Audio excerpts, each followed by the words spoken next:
Well, hello there, friends, and welcome to Strangers in the Night, your source for late night VR gaming talk. I, of course, am your host. With me, as always, are my good friends. Eric, how you doing tonight, brother? What is going on, fellas? How are we doing? Doing okay, man. Glad to be back in front of the camera. Like things out in the outside world can kind of spiral out of control, but it seems like whenever we get in the seat with the lights on, things just snap in and everything rights itself, huh? Hell yeah, man! I missed everybody. I missed you guys. I missed Todd and Dee and the communities, and it's time to get back and say hi to everybody and tell them how awesome they are. So everybody in these communities are my heroes, man. They just really are. It's the outpouring of people support is something that'll make you cry, man. It'll make you cry. It's crazy, It's right? it's a community. I mean, it's a word that gets used a lot, but it's a real community, right? The not just virtual strangers or Q2C, but I feel like the entire like VR ecosystem is one big community, and a lot of great people belong to it. Yeah, for sure. It was just a ton of people. I mean, you and Roots and and your wife and Dee and Todd and then like I said, everybody in the community, they other content creators, other developers. You know what I mean? There's developers that reached out that I really even haven't had a ton of contact with that were just like reaching out just because they had heard you guys had mentioned it on the show on Sunday and they were just reaching out through Twitter or through Facebook or Messenger or wherever. It was just it was crazy. I had to show my whole family just to show them, how many people were showing crazy support. You know what I mean? It's a testament to you, Eric, as well. You know what I mean? Like, you're such a good person and people love you so much, and we care, So, Yeah. It's like I said, truly appreciated everybody. You guys are seriously all my heroes. Well, we love you, dude, and we missed you, and we're glad that you're back. Roots, how are you doing tonight, friend? I'm on fire, blue fire. I'm feeling He's good. literally on fire. Yeah, I'm literally on fire. I'm feeling good, man. Although it's hot still, man. Like I was in VR earlier and I was like, I had to get out because it was just too hot. And I blamed the 3080 Ti because it probably did up the degree in my room by like 3 to 5 degrees. I don't know. I don't have a temperature thing, It but does. it gets hot in here. And it's the one room that doesn't really get the best AC to begin with. So Yeah, it's the same here. Whenever I start in the heavy PCVR gaming, like it warms up fairly quickly, which is a good thing in the wintertime.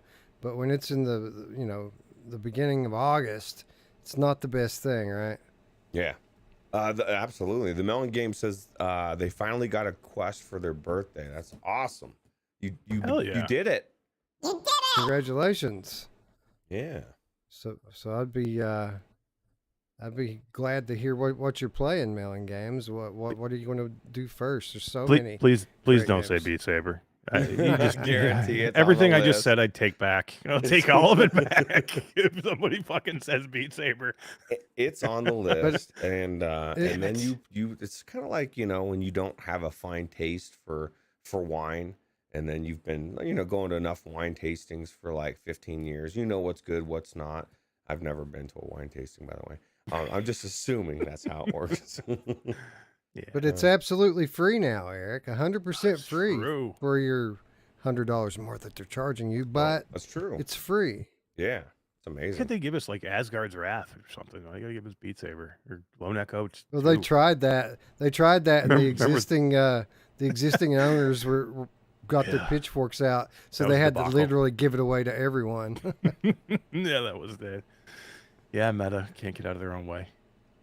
But it's funny. You know what's going to happen now is they're adding Beat Saber as a pack-in game, and then a year from now we're going to have to hear about how Beat Saber sold 5 million more copies. Like, no, it didn't, bro. No, it didn't. We know what's up. Yeah, I just happened to go with it. That's absolutely true.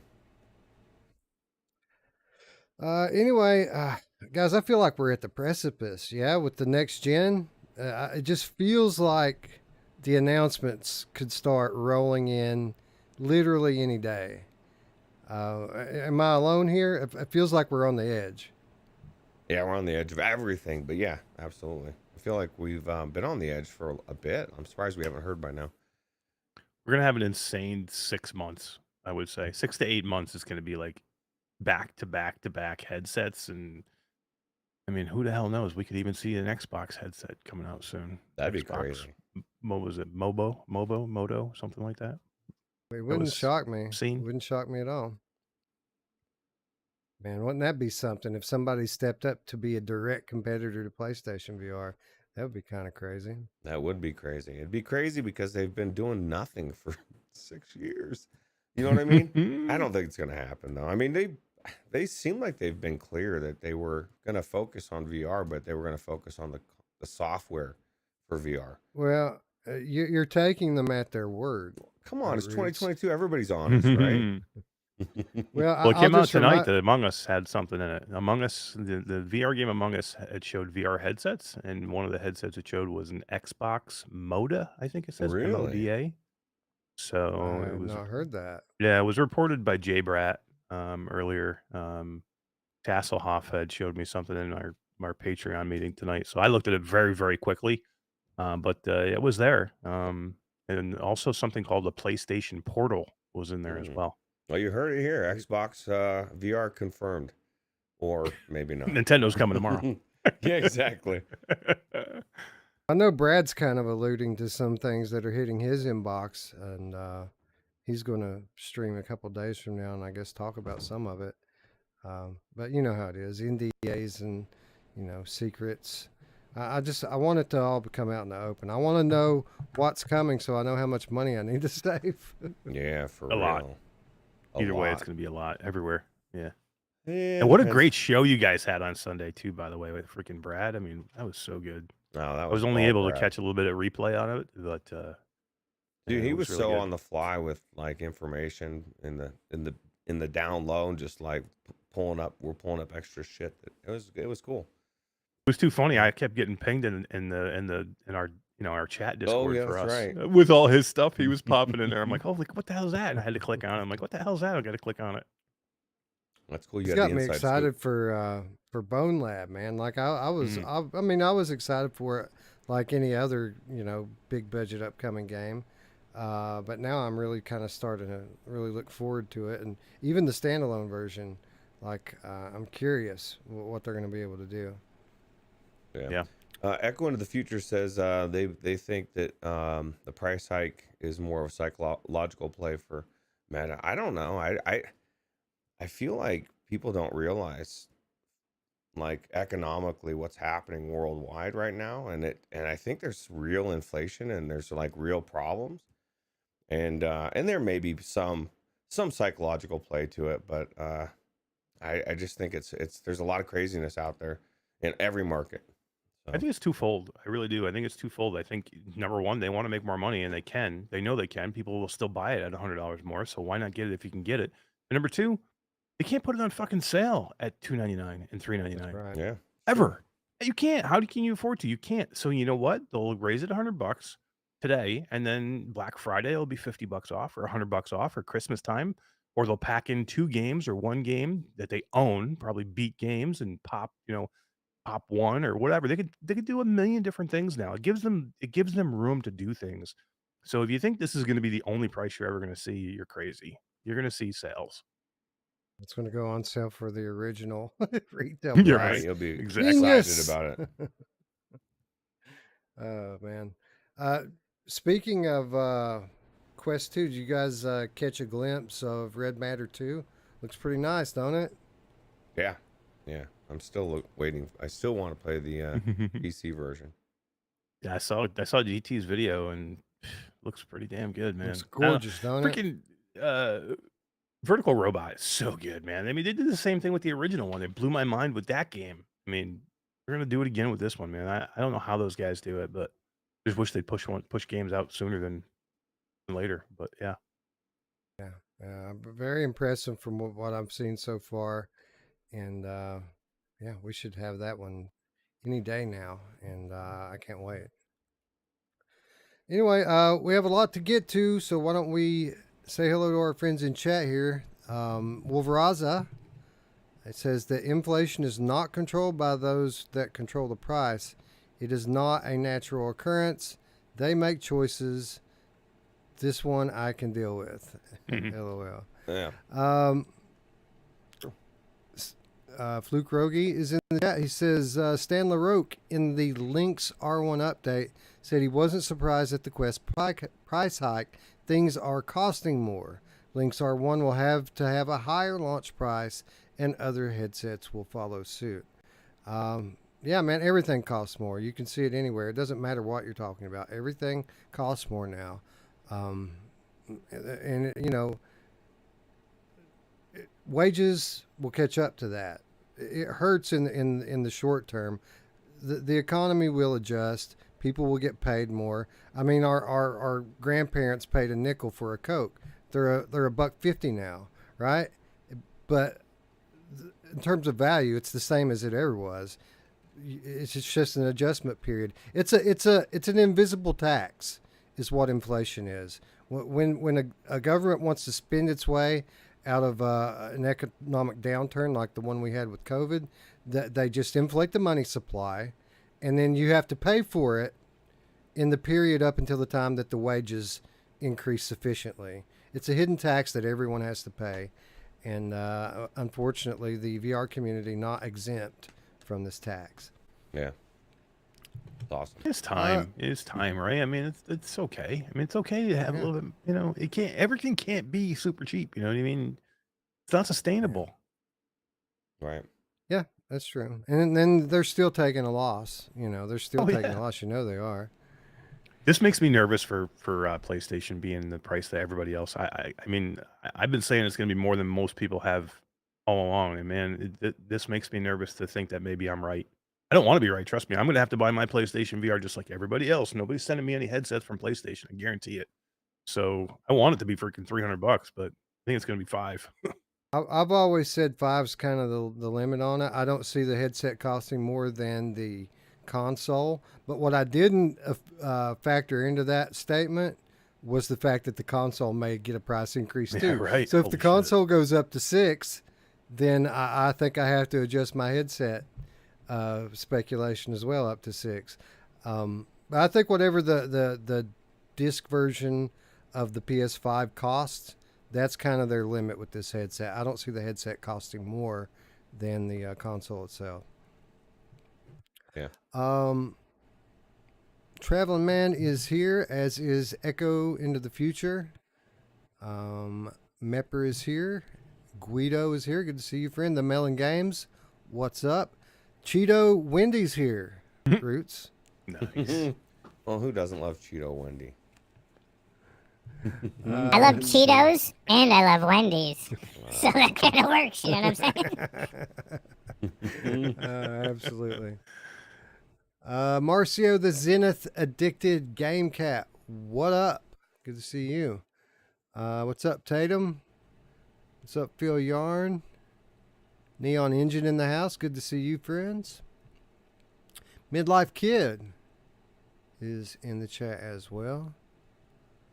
Salvador, hello. What's up, GT? GT was in here a few minutes ago. Cubo92 here as well. For Willen, Lord Beavis, and Bluebell. Oh, and of course, rounding out the top, our good friend VR Spry Guy. So good to see everyone who stayed up late or got up early. Happy to have you all joining us here tonight. Because we need your help, guys. It is time once again to play everyone's favorite game of the month. Thank you, Eric. I got it this time. We're gonna have to get. I think I'm gonna hire somebody on Fiverr to do the soundbite for us, so we could have the crowd going game of the month. We can like pre-record it, and Roots could put it on a button, and we just have it. Yeah. Hey, what's up, Fabster? Yeah. Anyway, guys, pretty good month for VR. Yeah, one of the better months this year, I think, overall. When you look at top to bottom at the games that came out in July, pretty strong, right? Yeah. Yeah, it's actually a lot. Yeah, I had to look, man. I had to look at when I looked at the notes because I wanted to make sure I had played everything. I was like, "Holy shit, I gotta play a couple of more games than I thought I did," because it was pretty busy. Besides Yeah, PlayStation, it was pretty busy. we had stuff come out of early access that we didn't expect to come out of Mm. early access, or I didn't know even until I put the list together that Hyperwheel Overdrive was coming out of early access. Like, this is a game that we covered. And by the way, I guess we should go ahead and just start off with PCVR. Because spoiler alert, guys, nothing came out for PlayStation again this month. I think I'm going to just stop listing PlayStation because what are we doing? You know, what are we doing? It's over, completely over. It's done Um, for now. but Hyperwheel Overdrive is a game that we covered way back when it entered in to early access, and at that time it was kind of bare bones in terms of the structure of like the UI. Well, I mean, most of what it was lacking at the time was UI features. Most of the gameplay, though, I felt like Roots was intact when we tried it before. Like, it's been polished up a bit and refined, but I still feel like we played the same game here that we played way back then. Yeah, it was crazy. You know what I was blown away by was after the tutorial, and I was telling you guys, or I guess in the tutorial, it started you out with the advanced controls. And last time I just played the conventional, and so I was like, fuck it, I just went with it. And there was a little bit of a learning curve for the first like 5 minutes, but I really started to get down the controls and stuff, and so it felt the same, but it felt new. It felt like I had more control. I mean, I guess obviously I had more control in my car.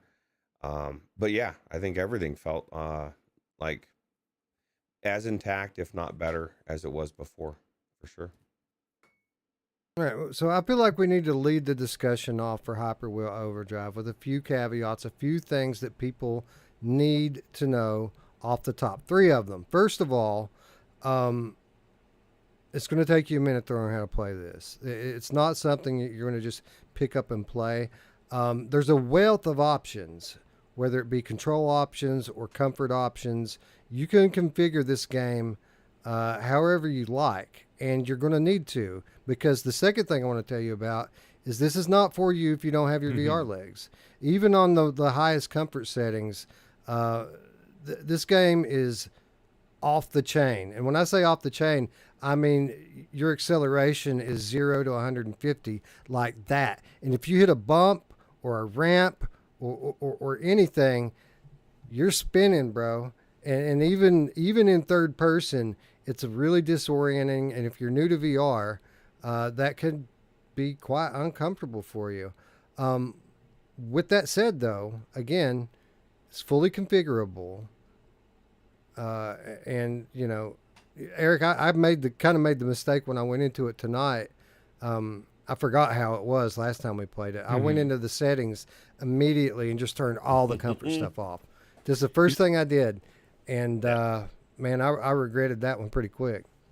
Yeah, I mean they give you a helmet view here, so you kind of like have the sides of the helmet so you can see. It'll help you a little bit. It's almost like having blinders on a little bit. It'll definitely help you if you have motion sickness.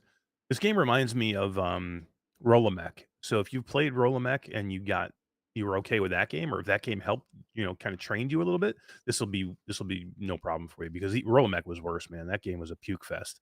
I remember Todd playing Rolomech and coming out of it and just almost immediately throwing up, and he was sick for days. For days. Holy crap. Yeah, he was sick for like 2 days. I remember he took him like a couple of days just to be able to put the headset back on. Wow. After Rolomech, and this is definitely way better than that. So, but some of the views are kind of the same, and some of the arenas are the same, and the speed is the same. So, yeah, if you can definitely do that game, you could have no problem with this game. But yeah, I did when you start in originally, it puts the blinders on you, the helmet on, and I took it off. I took everything off too, and I was actually okay. But it was weird tonight. I actually almost got a little sick in Twilight Zone. Did you really? Wow, That is weird. I don't know what it was, man. I jumped in right before I did my Patreon meeting tonight. I was telling them, I'm like, I didn't get sick, but I didn't feel comfortable for a minute or two. And I'm like, what is that? It had to be And, frame rate. Did you play Lost Ember before it by chance? I didn't. I played it after, and I didn't have any issues with Lost Ember. I could see where you would, though, but I was okay with it. Even the cinematic modes I thought were okay, because when the cinematic mode, when you moved your head, the whole kind of like camera, the whole I hated screen that. moved with you. I hated that. Did you? Yeah, it didn't bother me too much. But yeah, I don't know what it was with I mean we'll get into Twilight Zone later, but yeah, I didn't really have any issues with this game at all for feeling motion sick, but it's got to be the grip I've been doing. It's the grip will help you too. Yeah, Well, that's true. that kind of leads me into the third point with this. Okay, so there's a learning curve. There could be comfort issues if you don't have your VR legs. So if you're wondering whether or not this is the game for you, the good thing is that you don't have to guess because there's a free demo available on Steam right now, and it's not part of any kind of event. It's a permanent demo that's up. Anybody can download it. There's no time limit on it. You can play to your heart's content and find out if this game is for you. This is a physics-based battle arena, which has you in a vehicle, which seamlessly switches from driving to flying to swimming, back and forth. It's a full-on multiplayer game with a pretty wide array of weaponry and bombs that you can use to blow your friends up. There's a lot going on here, and I think it's a pretty solid entry for a genre in VR that really doesn't have a lot of quality titles in it. You would think there would be more games like this in VR, but the truth is there's really only a handful. Yeah, a lot of devs are scared. Like, you know what I mean? Like they think you're flipping around and they think you can't do it. Grip did it. The overwheel, Hyperwheel Overdrive did it. So you can do it. You just have to do it right, right? So Yeah, Yeah. they're not ashamed or bashful of their speed, which is awesome. I love that, man. Oh no, this thing has no filter on it, no regulator whatsoever. It's they've programmed the physics engine in, and how you deal with that's up to you. If you need to go easy, you better go easy because they're not going to nerf it for you. Which again, to me, it's kind of almost to a fault. I would kind of like for there to be like a nerfed mode, at least for noobs, until you get a grip on the controls and kind of get used to how the thing moves. It would be nice if they could kind of, cut the speed in half, cut the acceleration in half, and then whenever you're ready to take your training wheels off, you can go to full speed. yeah. Suck it up, noobs. I'm tired of the noobs, dude. They ruin everything, man. They're ruining it. Absolutely. You know what I really appreciate about this game, though, more than anything, are these fucking massive arenas. Like, it was my favorite thing about the game when it launched in early access, and they're even more filled out now, which is awesome. There's a lot of space to move in this game, isn't there? Yeah, there's a ton of space, and there's a lot of ways to move, like you alluded to. There's, in this trailer you can see you can turn into an airplane, and it's not like just something that you can just turn into an airplane whenever you want. You have to get the airplane thing, and you have to do it properly, right? There's like actual mechanics to how you're doing a lot of the stuff. The boat seems to be a little bit easier to trigger, but the airplane, it's a kind of learning curve on that one as well. It's really cool though once you get up there. I like they have couple of different ways that you can control the thing when you're in the air, but one of them is there's this orb that you can grab, and then it kind of makes your hand control the thing. Like there was another game that did this very well. Z-Race Was it Z-Race? Yeah, that's one where you can use your own hand to control the way the ship goes. Yeah. Oh well, they did a good job with that here, and I found it much easier to control myself in the air when I'm using that secondary steering mode. Anyway, I had another point about this game that I would completely have forgotten now. So I like the water levels too, man. I didn't play it early like you guys did. So this is my first time with it. So I hit the water in the first area. I'm like, what the hell? I'm in water. That's pretty cool, man. It was cool, right? Well, it's cool because there's places where you can dip down, and sometimes, and you know what I mean, and like in multiplayer, you're trying to kill each other, right? So I mean, it's chaos. What makes the maps like twice as big too, right? Because you think you got a fairly small map, then all of a sudden you can go in the air, then you can go down into the water. So it feels like it makes the map like twice as big. Yeah. I fell in the water when I was doing the tutorial, and it like muffled out the voice. The sound. It's talking to you like you were talking to somebody literally underwater. Yeah. But no, man, I highly recommend anybody who's got their VR legs that wants to give this a try, download the free demo. This game is available right now on Steam for $18.99, I want to say. And yeah, again, there aren't very many games like this. I would say if you like battle arena style games, like you know what it's probably closer to, even though the controls are completely different. It kind of feels like one of those Jet Island type games, right? And I Mm. get it, you're not flying around like you are in Jet Island everywhere, but it's that same kind of feeling of, you know, controlled chaos in, you know, on three axes, if you know what I'm saying. Yeah. You know what's absolutely I what the craziness is, and I really hate to say this to you two, is the advance, man. Like with the joysticks and stuff. I don't know if you looked at that screen in the middle, and like as you're pushing one way or the other, and the thing's moving back and forth, and it's showing where how it's kind of putting pressure because you're each joystick analog stick is controlling each wheel individually.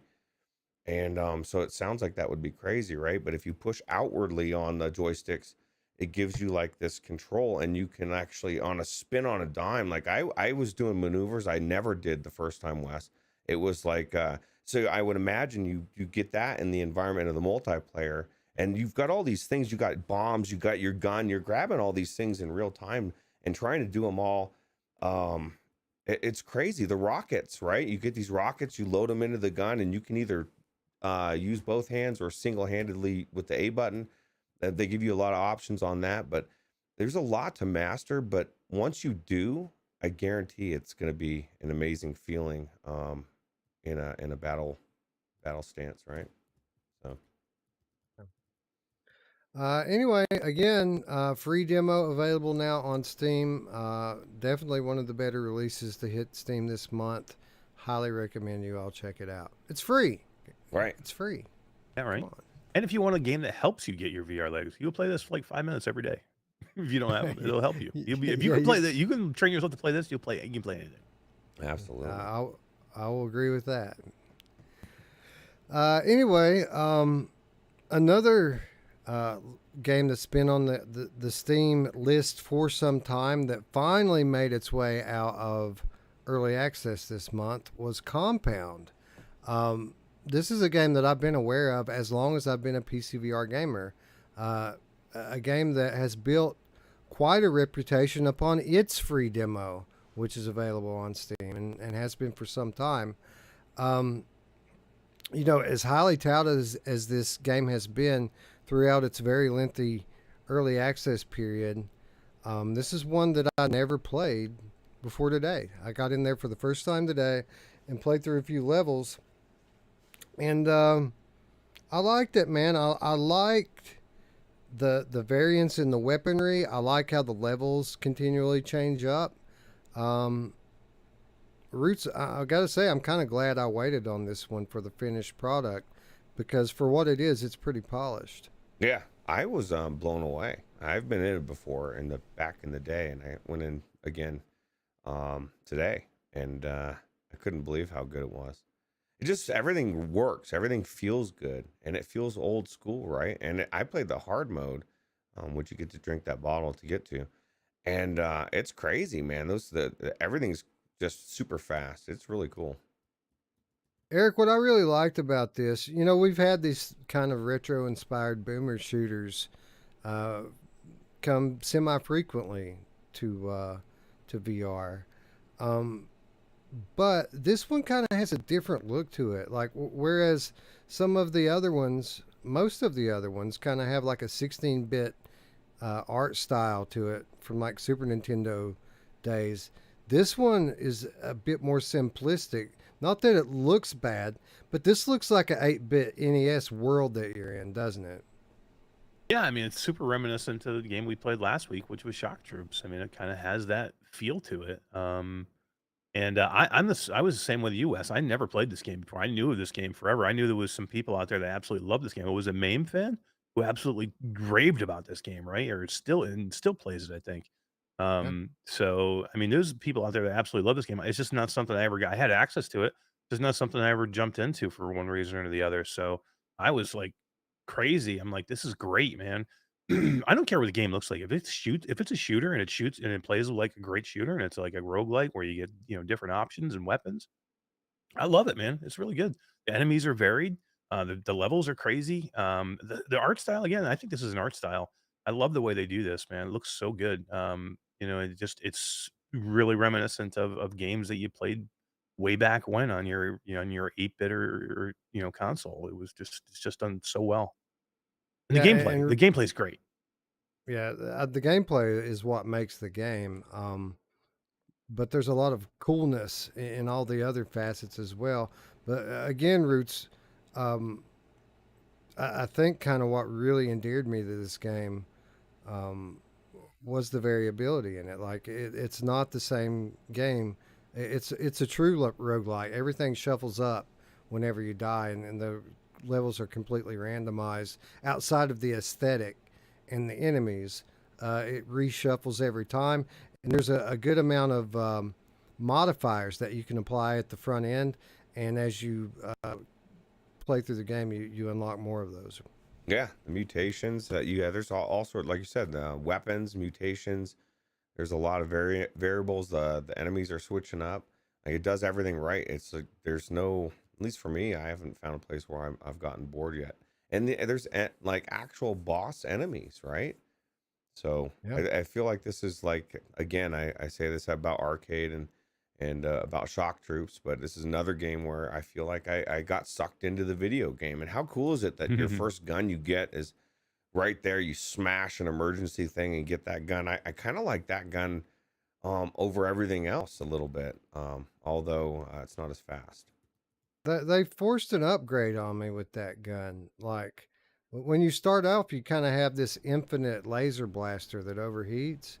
But after I played the first round, they said I unlocked some other kind of blaster, and that basic gun changed to a 3-shot with kind of a spread to it, which I didn't like as much as the original one. So I hope there's a way to switch that back. Yeah, for real. I dual wielded it, man. You could grab you could hit multiple of those, you know, break the glass, grab the gun thing. So I was dual wielding those things. Those are awesome. Yeah. Yeah. And there's a wide variety of weaponry here too. I mean, pretty much all of your standard stuff that they have available to you in your target practice room as soon as you start the game. There's a shotgun. There's a long range rifle. There's you know, assault rifle. Now, not every there are unlockable weapons that that you'll encounter as you go along. I think there's even a bow and arrow in this game. There is, yeah. Again, this game's been in development for years, and it shows. Right, it's a very polished experience, a very complete game at this point. And I think when this game does eventually come to Oculus Quest or Meta Quest, I think there's going to be a pretty sizable audience for it. It's high quality work here. Awesome Tatum says the demo is 204 or 34 megabytes. Well, I'll tell you what, you go in there, Awesome Tatum, and you're going to be shocked at how amazing 234 megabytes looks. I was blown away. It looked really good. Like you said, the gameplay was amazing. And I mean, this game's $20, right? Or And was. again, this is like 8-bit style pixel art. This isn't like Shock Troops. I mean, they both have that kind of retro look, but Shock Troops has a more modern retro look to it. This looks like the very basic of the basic 8-bit style graphics.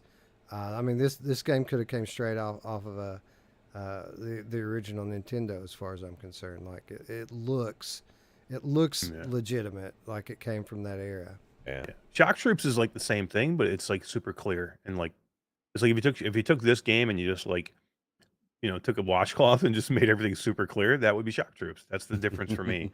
Like everything here is like super blurred, but it's supposed to be that way. You know what I mean? It's supposed to Right. be like, you know, not super detailed. It's supposed to be kind of like a blurred over effect, so you don't have to, you know, get super detailed like you used to back in those days. Where Shock Troops is like it's like this, but it's like everything is like you can see everything. It's very detailed.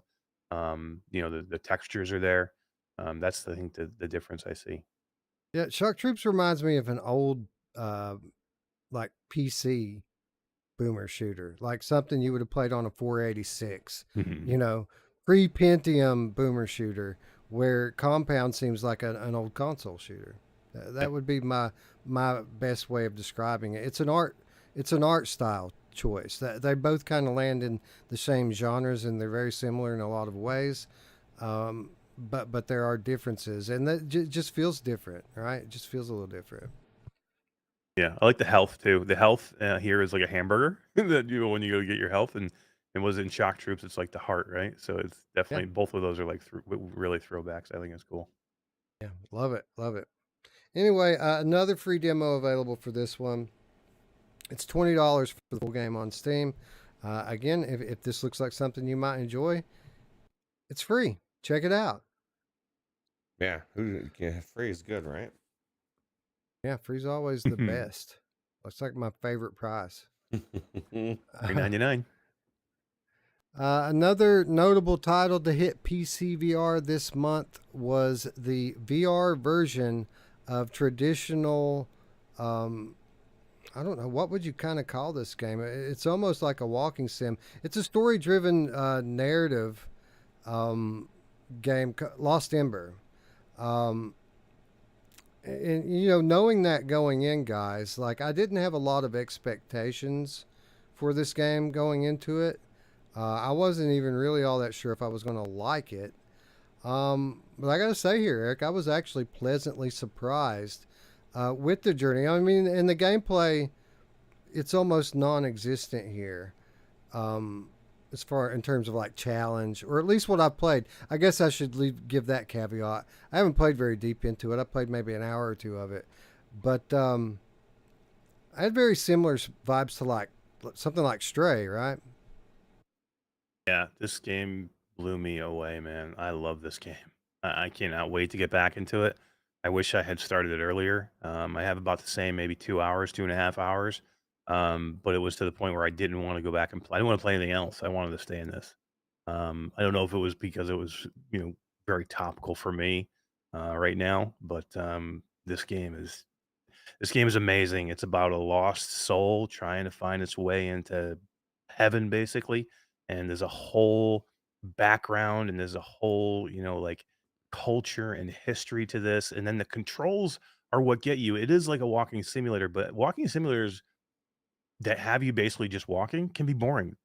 There's so much in the controls here and in the way you control these animals that is I don't know if it's just it's satisfying. There's something about it that is like it's compelling to where it's not boring. It's you're very interested in the story, the movement, the way you can fly like a bird or swim like a fish or be the wolf or be like one of these little groundhogs or like the little, like, not a butterfly, it's like Hummingbird. the hummingbird. It's just amazing Yeah. with the controls. There's so much to this game, between the story and the way you play it, with the controls that I'm blown away.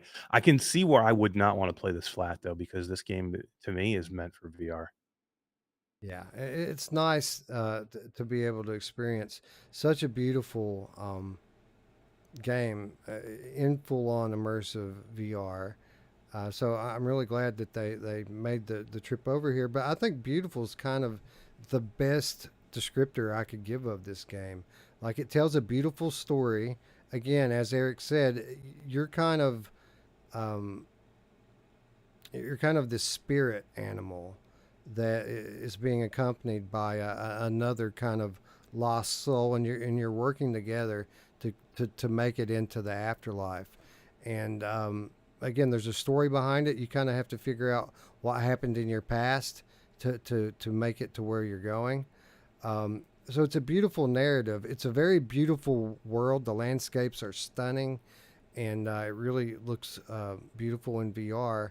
But it is, as much as we can call it a walking simulator, it's really that aspect of it, the movement roots that makes this. I mean, you start off as a wolf. From there, you kind of morph into some of these small furry creatures that can burrow underground. But when you first take flight as a bird, that was when I just really had that wow moment. Like, okay, I see what they're doing here, and I think Eric's right. Like this is something that it seems like it was meant for VR, right? Yeah, the world is so gorgeous and flying around that area is that hummingbird. I was like, oh my God, I couldn't believe how amazing it was. Now, I wasn't as impressed with the ducks flying, but I was Mhm. impressed with the fact that I thought I could fly high. And then I was like, oh, I'm a duck. Like it only flew so high because that's how ducks are. But it was super cool. I really like the aspect that like you're the wolf, he's the main character. And so you're never tied to any of these animals. You can bop in and out of any one of them, right? You can be the wolf anytime you want. Sometimes you want to be go run fast or whatever, but other times you have to be like you can't get through areas, right? So there is kind of sometimes I want to say they're puzzles, but like I mean, it's not hard to look over and see a hedgehog and then turn into them and then you roll through. I thought it was super cool. I'm kind of like Eric. It kind of blew me away, and it's that's gonna make some people upset. I think it's cooler than Stray. Stray is super cool, but this is on a different level. Like, you know what I mean? Like, it's just, it's very different. I agree. Yeah, very unique. Now, with that said, not perfect. I think the game itself and the game design is pretty perfect. The VR implementation is not perfect. There are a few small things that I noticed about this that I would improve. First of all, the camera control is not always great. It's just kind of auto follows. Now, Eric, I think you said that maybe there's a setting that would change that, and I didn't look. So if you're right about that, then really this is a lot to do about nothing. But the default camera, it's good when you're the wolf, but sometimes when you change to certain animals, it'll basically the camera will go straight up their ass and you can't back it out. I found that to be very uncomfortable, and even to the point where like when I stopped playing this game, it was because of eye strain. Like I was starting to get a headache from playing the game, and that's why I had to quit. I didn't get that at all. I mean, I know I understand what you're saying though, because like you get to one point where there's a screen where you're almost you feel like you're watching like a big movie screen, and it's almost like it's controlled with your head because as you move your head, the whole screen moves, and that can definitely be off-putting. I don't like But that. Yeah, it was only that for a second. That was like only at the beginning, and everything else that I saw from in there was never like that. It was all in game, not like you're watching a screen. But yeah, there's a cinematic mode that allows you to control. The cinematic mode doesn't allow you to control the camera like what you're talking about, Wes. So it will zoom you in and out with no control, and that definitely can be off. When you don't have control of your camera in any game, it can definitely be off-putting to people. That's why people get sick. When you can control your camera and you can control how you're being moved, it's definitely easier to handle. And I think it's a small part. It's a small like little dig on the game because I didn't really have too much issues with it. I got used to it very quickly. But yeah, I can see where you're saying where it would be like it was a little off-putting. yeah, and what you're talking about there with the cinema scene, um, I absolutely hated that. Like Mm. the prelude uh, to the game, there's a little story scene that plays out, and it's on a flat panel screen. And typically in VR, when you have these things, there'll be a screen up there, and you can still look around, and the screen will stay put. Well, that's not how this works. The screen stays in front of your eyes no matter where you look, and in addition to that, to make it even worse, like I had heavy like frame drops and stuff during the cinemas part. It ran pretty good after I got into the game, but like when I was turning my head during the cinema scene, Mm. like it was flickering really bad and distorting. Like it was pretty rough, man. It seemed like a bad VR mod at that point. Luckily, after the game loaded, it got a lot better. That's exactly what I was talking about in the beginning part. I just turned maybe didn't need to turn things down because I was like, man, I'm feeling a little weird. For me, the only Mhm. time I ever feel weird is when there's frame rate issues. And if you don't, that's why I like to monitor because sometimes can't notice until you just start to feel weird, and I don't like that. But then once I kind Yeah. of went from epic to high, it seemed to balance that out. But I don't know, it's crazy. Um, I played this on my Quest 2 because I noticed I mean, I tried to boot it in my um, G2, and it loaded manually outside of Steam. Even when I set the OpenXR setting to Steam default, it still loaded in the WMR every time, and my motion controllers didn't work. Hmm. And if it doesn't load in Steam, I can't control the binding. Like I just have to accept whatever the default is. Now, with that said, after I got into it on my Quest 2, I didn't see any reason here that I needed motion controllers. I mean, this thing would probably play just as well with a gamepad, right? I would think Yeah. so. I don't think there's anything that you're doing that's special that you would need to use your controller. You're hitting A, you're hitting your buttons for everything, right? And you can even control your head. I mean, where you're flying with your head. You don't even need to use your joystick really. But yeah, I think this could easily be controlled with a gamepad, and I think it would be maybe even preferred. Yeah, I think it would be just as good, and that way, I would be able to play it on my G2 because it did boot up. I just couldn't control it without like mouse and keyboard or a regular gamepad. At that point, I hadn't played it. I didn't know what the controls were. I thought I might need my hands for something, but does not appear to be the case. This looks like it plays just fine with the gamepad, unless the game changes as you progress through it. You know what this reminds me of, that game Fugle. That ever come out? The one that was you changed into different animals. It was like endless polygons, or I don't know what the hell they called them, but yeah, it was just kind of similar. You fly around, and whatever you hit into, you changed into. So it was kind of cool. I mean, it didn't have a story or anything behind it, but That's another thing too. I love this. The transitions between animals is super smooth, super easy. The control. I thought the controls were great, man. But yeah, you're right. You could use a gamepad here, no problem. But the touch controllers were great. Other than the fact that it wanted to be, some of the controls told me to use a right bumper, RB or well, LB, or that's what I left was just bumper or gonna right say. bumper. It's Just use the clearly grip was made buttons. for the control. I Yeah, mean, it was made for a gamepad for yeah. sure. And then RB and LB is just your grip buttons instead of the left bumper, right bumper on a gamepad. And switching like you see in this screenshot right here, when the wolf jumps up in the air and like transitions into the parrot, it's exactly the way it is in game. It's so smooth. Basically it's just a button press and you're a new animal. And you can do it so quickly. It's really well done. Yeah, it's a vast landscape full of different um, living creatures, and you can inhabit all of them. Like it's really awesome. It's It beautiful, re- man. The size, the scale of the valley that you're in when you're the hummingbird, or when you're some of the bigger birds, and you can get up high and you can see the size and the scale of this valley. This game is gorgeous, man. yeah, It's huge. it was, and that really is a big selling point here. Is kind of um, is being present in this beautiful world through all of these different perspectives, right? All these creatures, large and small. You're a wolf. You're moving across landscapes very quickly. You become one of these like groundhogs. Mhm. Now all of a sudden everything's a lot bigger. You're a lot slower, but now you can go in holes and burrow underground. Like it's really clever, very unique, and yeah, I think obviously it's not for everybody, but if you appreciate these kind of being present in these sorts of worlds in VR, I recommend that you check this one out. Now, this is a $30 game.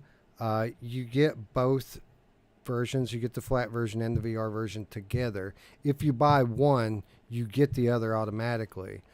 Here's the cool thing: if you go to I think I either got this from Instant Gaming or G2A. I paid $10 for it. Wow, That's Yeah. a good deal. that's Definitely worth crazy. $10. At Actually, it's 10 worth- bucks, everybody should own this game. Yeah, it's worth $30. But Hell yeah. $10, it's a no-brainer. Yeah, I paid $10 for a key, and it was the flat version that I bought, but it unlocked the VR version immediately. It's like Hellblade, like that. When you buy one, you Yeah, get that's both. cool. Here's what I don't know. I don't know how long this game is. Because to be honest with you, I've never looked at anything like flat reviews of this game, or even I haven't heard many people covering the VR version of this game really much. So I couldn't tell you how long this game is, I think but it's 6 to 7 hours. I was reading yeah, reviews, and the ones that were mixed perfect. is there was one of them. One person they said that it wasn't. It was only. He said if I wouldn't have played it on, what was that? I think there was. He said it was. I think 6 to 7 hours. I thought that was this game. It was something else. I don't know. Good point from Fluke Rogie. He says this was in a bundle not long ago. Yeah, last month there was a bundle either on Humble Bundle or on Fanatical that included this game. I went back to get the bundle, and it was like a few days after it had ended. But that's true. It was. Anyway, a great surprise for us. Again, I thought this game would be okay. I read reviews after it launched in the VR, which were mostly positive, but there were some negative ones as well. I didn't have the highest expectations for it, and my expectations were definitely surpassed today, having played it myself. Yep, it's cool. Same here. That brings us to Kayak VR Mirage.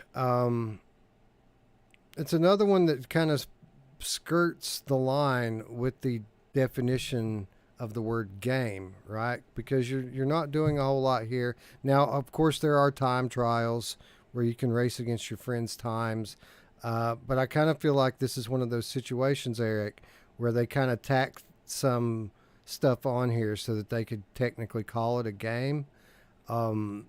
This is, as far as I'm concerned, this is a tech demo, but it's a fucking impressive tech demo, isn't it? Yeah, if you go into this game with the right mindset, you're going to be fine. Don't go in thinking it's a game, and you'll be okay. If you think it's a game and you think you're going to big gameplay, and you're going to be disappointed. If you go into this wanting to see probably one of the best looking VR games you'll ever see, and if you're a huge kayak fan and you want to, I mean, because this is as close as you're going to get to real kayaking, this is exactly that. This is a gorgeous game that gives you the exact feel of kayaking. Being outdoors in the environments without really being outdoors. So if that's what you're looking for, this game was as 100% going to scratch that itch, and this is a beautiful way to demonstrate VR to people for sure. Yeah, it's great for that. Roots, candy of the eyes. Yes. Yeah, it's gorgeous. It's gorgeous. The gameplay, I guess gameplay, the kayaking is actually fun. And I never really thought about it. And like if you have enough people actually that play, and like if I played in some races and Mash had done some and Wes had done some and people on my list, now you're gonna see 4, 5, 6 different people on there racing with you, and you actually it did look like you were racing somebody. Maybe I should have checked out the racing, but I really did enjoy the visuals on this, and I think what you said is true. I don't think I can think of a more beautiful game that I've seen to date. It's just beautiful. Eric, a new level for VR realism, right? This is like comparable to flat game levels of realistic detail.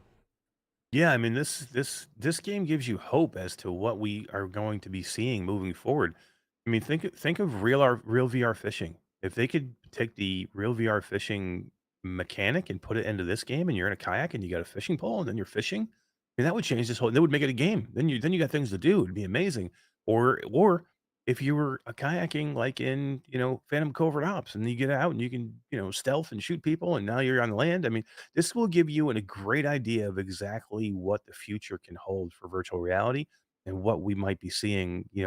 Hopefully sooner than later, we might see this. A complete game. With this type of visuals and this type of mechanics soon.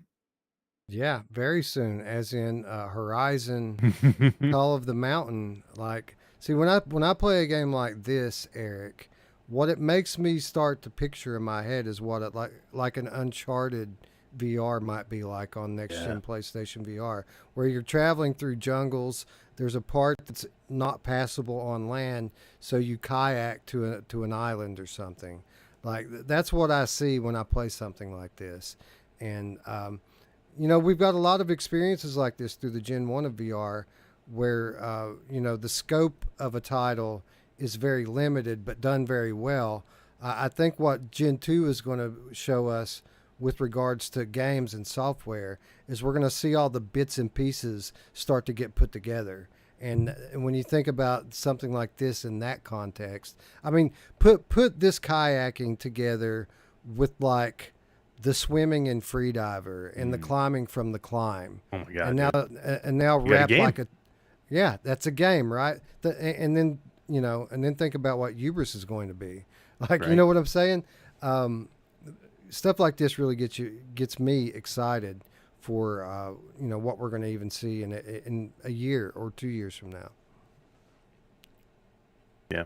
It just, I mean, some of the levels here are just freaking beautiful, man. And I can't wait. I mean, people got on me after I said this game is boring, but it's not boring for everybody. If you're a kayak fan, it's going to be great. It's just not, it's for me, there's just not enough here. But I am so excited about what this game shows me that it is going to be. I can't Dude, wait. there's a turtle, there's a dog. Oh, What do you mean boring? Let me wait a minute. Hold ask on. you There's a dog? this. Wait a minute. Forget There it. was I'm a back. dog. I'm back. So the people saying that it's not boring, like I guarantee you, or maybe I'm wrong. Maybe they're spending like hours upon hours in this game. They're like in there every day and they're just chilling in there. Or they've probably gone in there for like 45 minutes to an hour like everybody else and then kind of moved on. I mean, it's great. It's great. It's amazing. It's beautiful. It is what it is. You know what I mean? Like it's very case point. If you want to go in and chill and relax in a beautiful environment, do some kayaking. But I'd say most people aren't spending, especially those people that are giving you a hard time, Eric. Shame on them. No, just kidding. Maybe they thought you were talking about Phantom Covert Ops. That game's not boring. Oh no, That's I love true. that game. Anyway, If this game had mechanics like Garden of the Sea, well, then we're talking different game. And I'm all on board. I'm in. Hawk says it's very boring for me. Hawk, come on, man. Come on, man. it's beautiful. If you appreciate, beautiful graphics, then I highly recommend it. If stuff like that doesn't impress you so much, you're not going to find much on the gameplay end here. But it's awesome. It is available on Viport Infinity for what that's worth. You guys can check it out on there. But definitely one of the higher quality releases on PC this month. Yep. Yeah. All right, and that brings us to our fifth and final selection for July PCVR releases. Another big surprise in terms of quality. Now, Ruins Magus is a little different, guys, because I did expect this to be a good game. But Roots, what I didn't expect was for it to be a great game, and this absolutely is a great game. Yeah, this was like I thought it was gonna be good, but you just never know. Like there's so many games that have came out like this that you just think that they're gonna be hope that they're good. And this one just was from the very beginning. It captured me at least as far as the cinematics, the acting and just the way that everything just feels, right? Like it feels old school. And it's really good. Eric, kind of the total package here, right? A beautiful game, graphically, high quality, Hollywood style, like sound and music. A great story from start to, I want to say finish, but I haven't finished it yet. And there's a lot of game here too. It doesn't stop. It keeps going. Highly impressive. Yes. Yeah, I mean, it's amazing that this game almost didn't get made, right? I mean, That is we almost crazy. didn't see this game. This game was almost dead, and it's probably one of the best game. It's definitely one of the best games that came out this month, and maybe one of the best games that came out this year. This is a total package game. This is one of those games that has everything going right for it. They don't lack in any way. The controls are great. The visuals are great. The story is great. The gameplay is great. It's got boss battles. It's got huge boss battles that are like epically sized boss battles, that make you like, oh, holy shit. The controls are really done well. I mean, there's not a lot that they do wrong in this game. And, it shows. It definitely shows. And I think it's done very well. And people are highly rating it. So, Yeah, it's fun. Every second I had in this game was fun, and yeah, infinitely impressed. Now it wasn't perfect. Obviously, the dungeons were a bit samey in it, and they kind of beat you over the head with the tutorials a little bit. The main area of the game um, was a little bit contained for my taste. You kind of have to, button press your way into the different areas. But once you get into the areas, they're beautiful. They're beautiful areas. So again, not very many games are perfect, and this is no exception to that rule. There are definitely ways that they can improve it. But for what you get here, as far as like total package, I feel like this is probably the most complete game we got on PC this month in terms of graphics, sound, gameplay, story, production. This game is good to great in every category. Very impressed. So 100%. that brings us to the question of the day. What was the PCVR game of the month? Was it a game like Kayak VR, which was probably the most beautiful game that we've ever seen in VR? Was it something like Lost Ember, which had limited gameplay but an absolute beautiful world, a beautiful story, and a unique premise? Or was it Ruins Magus, which is just good in every way? Of course, and also, I mean, we have awesome shooter like Compound. We have a great battle arena like Hyperwheel Overdrive. Roots, in your opinion, what was the game of the month this month? I don't know. It's a hard one. I even put Compound up there for me just because it blew me away. But I don't think it's better than Ruins Magus. And if I was gonna lean towards one, it would probably be Ruins Magus or Lost Ember even, because that one really is so unique. But I couldn't give it to that one because of its limitations. Like if they'd instead of tacking on a VR mod, if it actually taken a little bit more care to, and some of the gripes we have with it, I think it probably would be my game of the month. But I have to give it to Ruins Magus. I think it's like you said, it's the most complete package, and it's just really good. Eric? Before today, I was almost decided already that I was going to give it to Ruins Magus for sure. Thought it was going to be like a no-brainer, and I am going to give it to Lost Ember. It's that good of a game, It is. and I think the limitations are extremely limited. It's not there. There's a couple of small, like you're right. It doesn't feel like a built from ground up VR game, but it's so close. It's like really, really close, and I don't have a problem with being third person. It's well done. The controls are fantastic. It's a beautiful game, and I can't wait to go back and play. I want to finish the story. I want to see what happens, and it's just really, really good. Well, I think you guys pretty much summed it up in my mind. I think it's a race of two, Lost Ember and Ruins Magus. And I know which way I'm going with it, but before I say, I did put it out there to the chat just because I'm curious how they feel about it.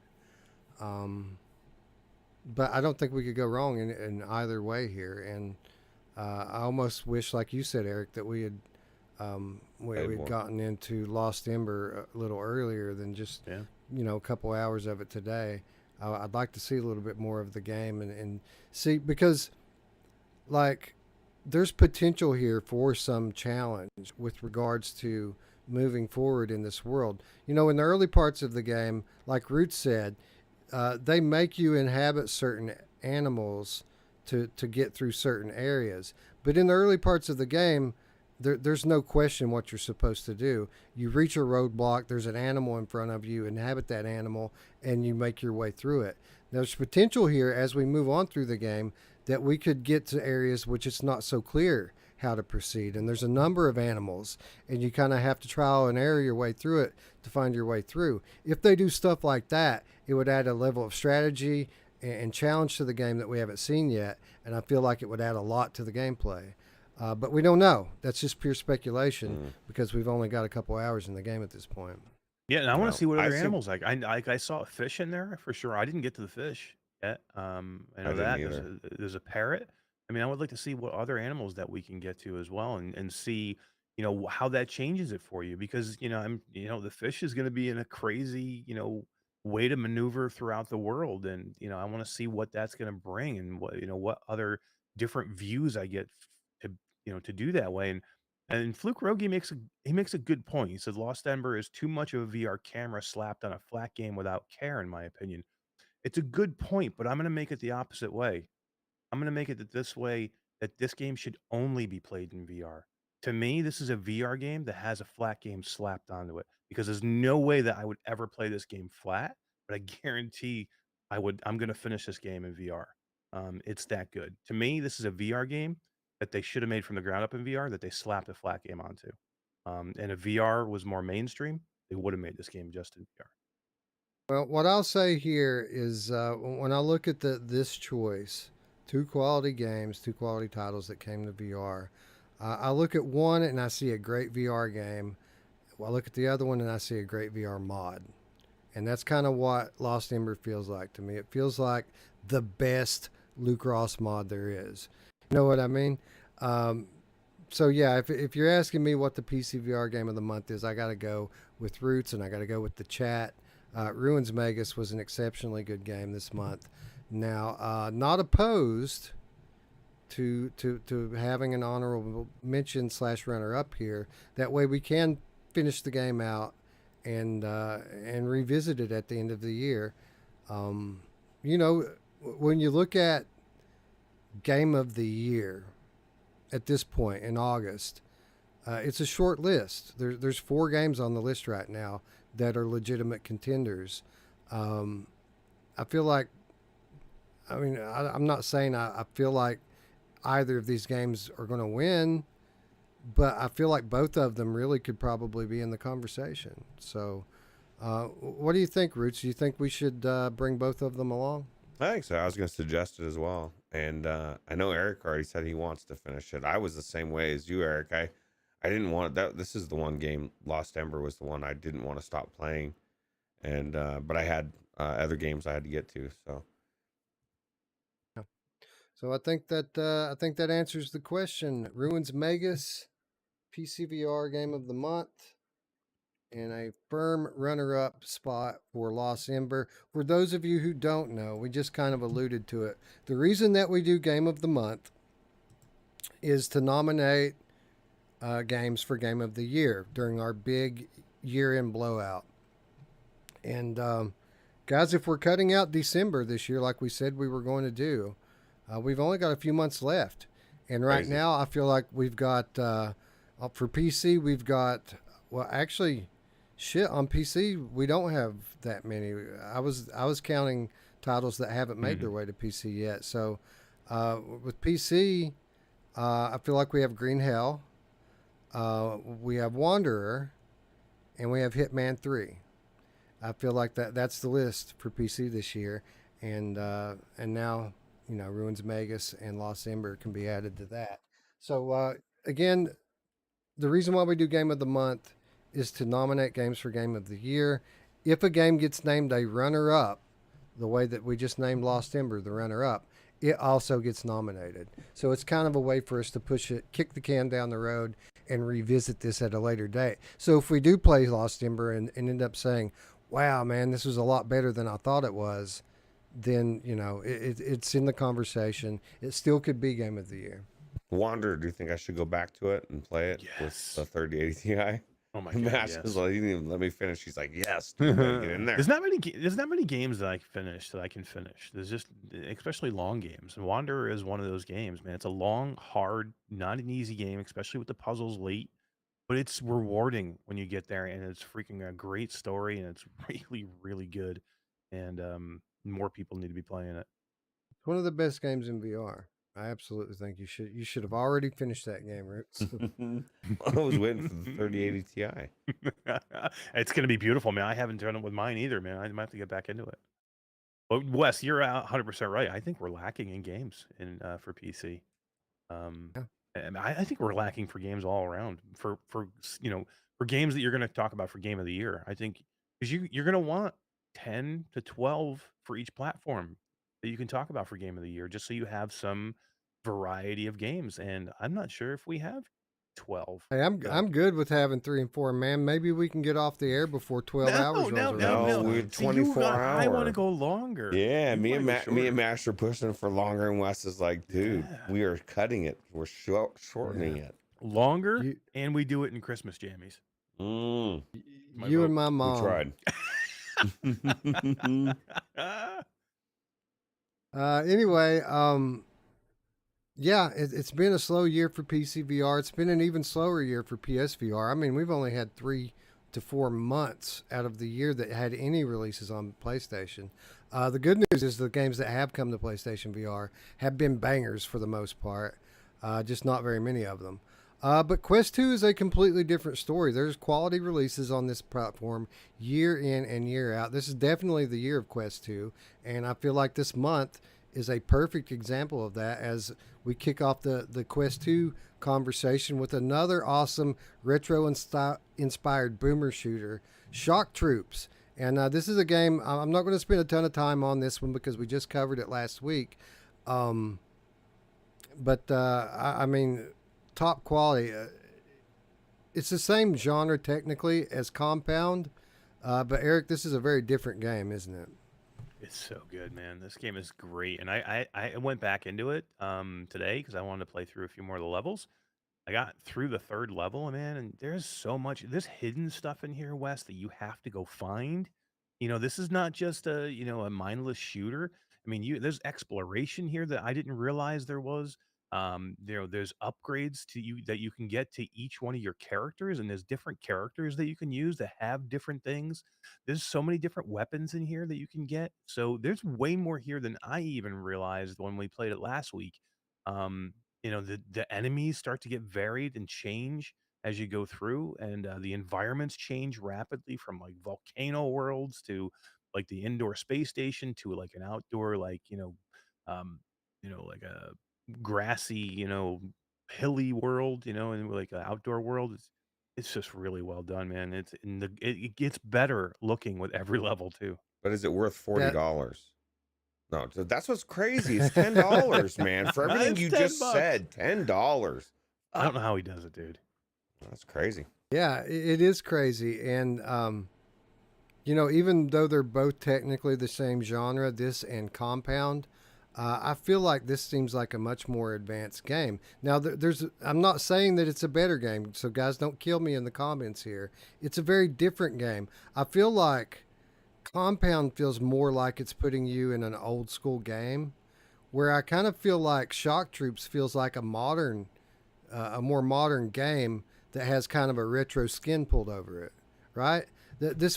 I think the comparison I made earlier to where this feels like a PC game, to where the other one feels like a console game, is really the best way to describe it. But really, you have to play it to understand what I'm talking about here. Pixel art aside, the environments in this game are absolutely beautiful. Like The earth and the sun, and like, I mean, Yeah. it just makes you wonder how the fuck does he make it look so good on a Quest 2? Yeah, and a lot of depth to the game, like Eric was just talking about, in terms of exploration, in terms of progression of your character, a wide variety of weapons, just like Compound. I mean, it's an absolute great game. And if you were put in a box, Eric, and someone told you, all right, here's 2 games, you play them, you pick which one is the PC game and which one is the Quest game, you'd probably pick wrong, right? Absolutely. That's why I'm surprised that Compound's not on the Quest. I really am. It seems like a perfect fit for the Quest. It's So I'm coming. surprised he hasn't moved it yet. But yeah, I mean, It's exactly. I coming. mean, you would pick Compound as the Quest game over this every time. And I do like Compound too because I'm a huge roguelike fan, and you know, there's not as many roguelike elements to this game as there is Compound. So I do like it. But even the levels, I was just thinking the second level has this thing where you're in an elevator and it's just got that remember those classic style games where you've got to like you're taking this slow elevator up to the top of a big tall silo, and every level you go up to you've got to face enemies and you got to make it Yeah, through God, I it. died 2 or 3 times on that thing, man. Yeah, and you got lava coming up behind you, so you have to do it quickly. It's just so classic. It's like every turn you make in this game brings you back to gaming when you were a kid. And man, if that doesn't get you, then I don't know. You're not going to get it, I Took guess. me 30 minutes to figure out how to get the right damn version of the thing in the app. Even knowing I had to go in the app to do it, it still took me forever to figure it out. Yeah, you But gotta we like got there, man. well, you gotta click on the version, and you don't even. It doesn't even look like you can something you're clickable, but you have if you Yep. click it, then you see it. Yeah. Yep. We got it though, and I'm glad I did. Definitely a great game. Definitely worth the $10. God, this dude's fucking crazy. $10 price tag for this thing. Man, it's nuts. You can't You get get the a best movie of both ticket. worlds because you got to see it last week in its original, one of its original forms, and then you got to see it with the upgraded version too. So you kind of got to see the progression, right? Yeah, and I had to replay. It didn't save my progress. I had to start at the beginning again, and definitely different. Like even from that version, the updated beta, the levels are much more filled out and refined now than they were back then. So yeah, definitely different experience. Definitely a great game. Shout out to Garage Collective. I mean, Garage Collective always does great work. I feel like in terms of depth, this is their best work yet. Yeah, absolutely. I still need to play Theta Legion. I gotta get in there. I've never tried it. I need to get in there and try it. It's like it's very similar to this. This is better though. I think it's better than Theta Legion. Anyway, $10. That's all it takes for you to own this game. But for those of you out there who don't have the $10 to drop on it right now, three of you, three very lucky people, are going to be named winners right now and get a free copy of the game on the house on Virtual Strangers, courtesy of the Virtual Strangers Patreon, I guess we should say. It's your donations that make us be able to do stuff like this. And, you know, Cyril gave us a couple of giveaway keys, so shout out to Garage Collective for that. But when he told me that he was pricing at $10, I felt so bad for the guy. I was like, you know what? I'm buying 4 of them to give away. So we gave away 3 last week. We're about to give 3 more of them away this week. Same method as always. Those that watched our video last Wednesday and left a comment that said, I would like to enter the giveaway, subscribe to the channel. You got entered. And we're going to go to the random.org random number generator right now. Everyone was assigned a number in the comments, and we're going to see who wins.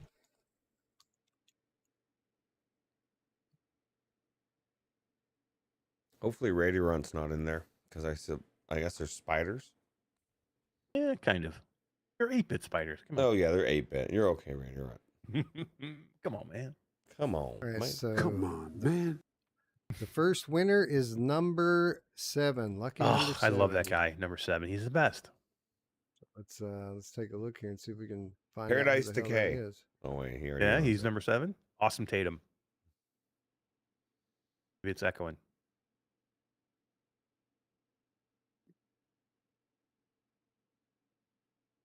Maybe sadly it's Bradley. I don't think Brad entered. Space Dennison. Oh, Space is one of my Dennison is favorites. our first winner. By the way, winners, claim your prize by DMing me on Discord with your Oculus associated email address. Double check it for spelling because I'm going to copy it and paste it, and you'll get the game in your email. All right. The second winner is number 9.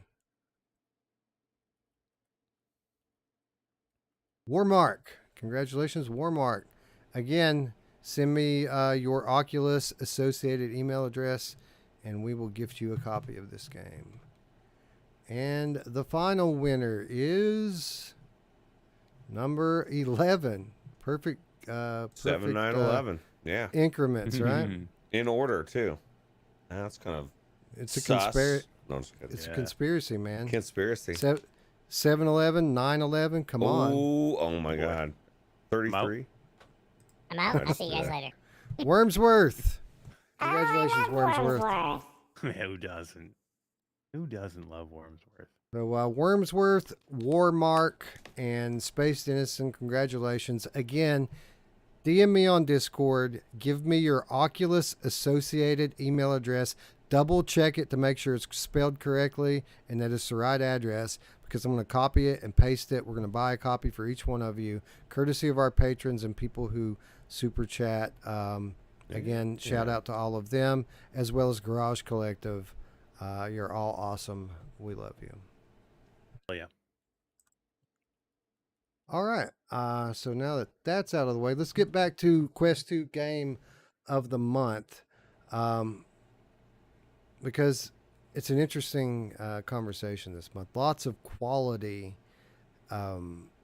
releases that came out on Quest this month, but I think really from the get-go, the question always is, or at least always was going to be, is there any game this month that's as good as Moss Book 2? And, there were some questions coming in. How would this game translate from PSVR onto the standalone unit? Happy to say, Eric, the differences are minimal, and this is a masterpiece of a game. Yeah, I went back in again this afternoon just because I wanted to hit it one more time before we voted, just to make sure. And man, this game looks so good. When we're talking at the best looking Quest 2 games, and we're going to be comparing it to another great one that's going to be coming soon, this looks like one of the best Quest 2 games you'll ever find. And the story is fantastic. The play is fantastic. And man, I don't know how they did it. I really don't. They did it. They on a mobile phone chipped headset, they have this game playing. It just blows my mind every time I see it. It's like playing through a Disney movie, isn't it? Roots, like the production level of this thing is just so high, and the storytelling is so good. It feels like you're playing through a movie, doesn't it? Yeah, it absolutely does. And that's what people forget when they talk about cost. And they say, that's why it's $40. There's a reason why most devs that are indie that don't have much money end up voice acting themselves or getting their mom or their sister or a friend or, or a bad actor, because acting costs money. And then, everything about this, everything around, it's just top notch. It's just a really good game. And, there's a reason why it took several years to make, right? Yeah, almost 4 years in development, and you can see it in the level of polish here. And with a game like this, it always runs the risk of not being, a true sequel, but rather just being a continuation of the original. And I can see why, looking at maybe clips or something, people might think that that's what's going on here. But we've said it before. I'll say it again. This game is a step up in every category. It's a step up graphically. It's a step up in terms of music. The worlds are built out. The gameplay has so many more nuances to it. The storytelling is growing new arms and new facets, different things going on at the same time here. Just a true sequel in the most pure definition of the word of what was already one of VR's most beloved titles. So, if Moss is one of the best games in VR and Moss Book 2 is better than Moss, then what are we talking about here? We're talking about another one of the best games in VR. Yeah, I agree. And people can complain about... My problem with the Quest version is the same problem I had with the PlayStation version. It's not the PC version. And I have to keep slapping my hand, man. I really want to go play this, but I think I'm going to hold off for PC. I think we'll be disappointed. Luke Rogie says Moss 2 is the only VR game I've finished this year. For a mobile game, it looks fantastic. Yeah, it does. It's beautiful. 100%. It's amazing. Yeah, I was going to say, Drew Curious said, I had Moss on my headset forever, and I've never tried it. I really should. You really, really should. Yeah, if you're not playing sure. this game, I hope you're not playing a cooking game instead. Oh, wow. Come on, man. There's that will crush me. Man. Cooking games. That would crush underrated. Me. Yeah. And do you think we're going to be disappointed in the PC version at all? Do you think it's just going to be a port of the... I don't think Quest? so, because this video here is PC, right? It says it's captured on PC. So I think the PC version is going to be very similar to the PlayStation version. It's going to have marginal improvements in terms of texture resolution, and it's going to have improved lighting, and then you're going to get the improvement of having a. It's going to be the best of both worlds. It's going to be like playing the PlayStation version of the game in a Quest 2. That's what the PC version is going to The be. lighting makes a big difference, though. Like I was walking outside the other day and I walked past a puddle and the reflection of a building. And like those little things that we just take for granted that we're not even paying attention to, our subconscious sees it, right? So like when you're in that game and you're seeing those same reflections and the same lighting that we're used to seeing, it's just that level of adds that level of immersion. Yeah, And it so makes. I think it makes I a would big say difference. I would say it makes a difference. It makes a noticeable difference. I guess it just depends on what you define as big. Like, obviously, it's better. It should be though, right? I mean, the cost of entry is thousands of dollars more. It should be better. Um, is it like that much better? Only time will tell. Um, but yeah, I mean, obviously, PC is going to be the best experience that you can have. It should be. You Yeah, know. Mhm. absolutely. Uh, so I think we just set the narrative for the rest of the episode. What beats Moss Book 2? Well, you might think that, it's a foregone conclusion, but not so fast, friends, because this month, Table of Tales The Crooked Crown came to Oculus Quest 2. And, for those of you who are really think that you might like a game like Demio if it weren't for the fact that it were multiplayer only, I've got the game for you because this features very similar gameplay and it's much better from the aspect of there's a story to tell here. And this is a very heavily story driven game that has every bit of novelty that Demio has. It's an underrated title, isn't it, Eric? It is, and nobody's talking about it. And I think, we're one of the only ones that we're talking about it at all coming to the Quest, and it shouldn't be. It's Everybody should crazy. be talking about this game. It's really really good, and if you it's exactly what that is. If you're a fan of Demio at all, you'll love this game. Not that this is better Demio than Demio or worse. It's just more of kind of the same, but it gives you a story instead of just doing, you know, um, you know, dungeon battles. The only thing is this is single player. This is single player. You're not going to play with anybody else, and you don't need anybody else to go play with. And it's got a great story to go with it, and it's fantastic. It's a And it's magic just table. Who doesn't love yeah, magic tables, right? In your aunt's attic. the Super talking cool. bird. And the talking bird. I think the narrator is some of the best acting. I love it. I know some people can't stand the bird, which is crazy to me, but I think it was Love the done bird. very well. Right, Roots, this game actually is very reminiscent of a game like Moss in the style of storytelling. It's like they took Demio and they took out the multiplayer, but what you get in exchange for that is Moss style storytelling, and you get a wealth of different environments too, right? It's not like you're stuck in one board and moving from one level to the next that are slightly different than the last.